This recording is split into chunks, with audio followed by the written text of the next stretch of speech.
for a production cut. Even Saudi Arabia itself, now Saudi Arabia of course is the world's biggest oil producer and OPEC's de facto leader.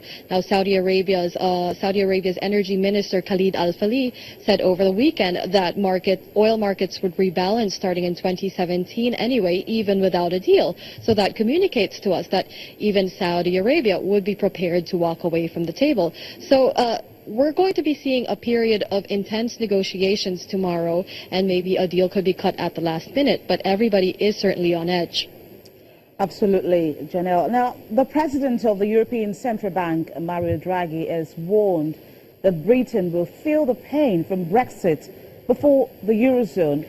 What does this mean for the markets? You know, to be honest, those statements from Mario Draghi don't really come as much of a surprise. I think all players, all sides of the table have recognized that the start of the Brexit negotiations are set to be very arduous and tense with hot button issues like membership in or access to the single market or the European Economic Area dominating the agenda. Now, before anything is really defined, it's difficult to say what the economic implications will be. Also, Draghi said that himself. He said that clarity in the negotiation process would have to be achieved in order to reduce the uncertainty, and only then would it be possible to assess the economic impact of the looming Brexit. Now, he did say, however, that the quick recovery of markets after these two key events this year, for the Brexit referendum in June, and of course the ascendancy of Donald Trump to the U.S. presidency on November 8th. That the markets quickly recovered after these events show that the markets had a kind of resilience. But of course, we have to see how sustainable this resilience will be once we see things, once we see some definite policy actions that could affect markets in the long term. Now let's talk about Italy just before you go. We're seeing banks and insurance down by more than 0.5% amidst concerns that political instability in Italy might affect the banking system. What is the sentiment at the markets? Well, the sentiment hasn't been good. You are right, this has definitely been on investors' minds. Especially European bourses were a little bit worse for wear early in this trading week. Now, as you can see behind me, the DAX has recovered somewhat, but the anxiety is still there. And a big part of that does have to do with that big political event coming up in Italy over the weekend, the constitutional referendum. And we know that Prime Minister Matteo Renzi has basically staked his position, his leadership on the outcome of the referendum. And if it doesn't go his way, then we will see new elections in Italy and quite possibly the rise of the populist and Eurosceptic Five Movement Party. Now, this party, for example, has said that if it comes into power, it will hold a referendum on Italy's membership in the Eurozone.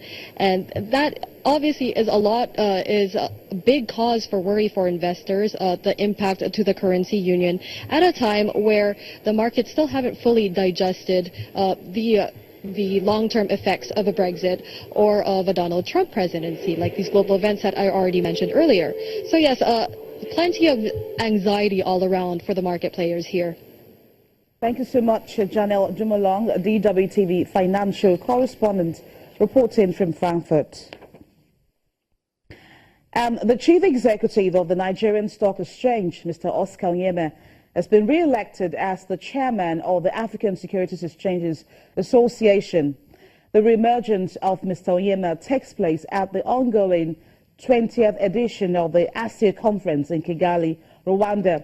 Earlier, Mr. Onyeme spoke to Channels Television on how the meeting will address recent trends impacting the markets in Africa. The Kigali conference is the conference that comes with the annual general meeting of the African Securities Exchanges Association, which is the association of securities exchanges, 26, 27 securities exchanges around the continent. The theme for this year's conference is taking the capital markets to the main streets and having impact on the real economy. So what to expect? You will see stockbrokers from all over the continent converging there. You will see the buy side asset managers. you will see professionals and portfolio money managers from around the world coming there to talk about various aspects of this key issue. You also see policymakers from the highest levels in the country, from the financial sector, and not just. Okay, the Nigerian stock market has lost some 42.2% of its value in US dollar terms since 2016 started. The total value of the domestic equities market finished at $28.5 million, down from about $52 million at the year's start. The index return of the Nigerian bourse was a negative 11.5% year to date, one of the highest across the continent. The best performing stock index was Egypt with 60.7%, followed by Morocco with 20.7%, and Tunisia posting a growth of 9.6% in the year. In West Africa, Ghana Stock Exchange has posted a 20.6% decline in its benchmark index, while the regional BRVM in Abidjan shows a 9.2% slide. Africa's largest stock market in South Africa has posted a 0.6% negative index return in 2016. Now, oil prices fell on Tuesday in signs that leading oil exporters were struggling to agree a deal to cut production to reduce global oversupply. The Organization of Petroleum Exporting Countries will meet in Vienna on Wednesday, aiming to implement outlined agreement in September to cut output by around 1 million barrels per day from around 33.8 to 1 million barrels in October. Okay, when we return, we hope we can talk to one of the research analysts at the Financial Derivatives Company Limited to talk about what the commodities markets look forward to from the OPEC meeting scheduled to hold tomorrow.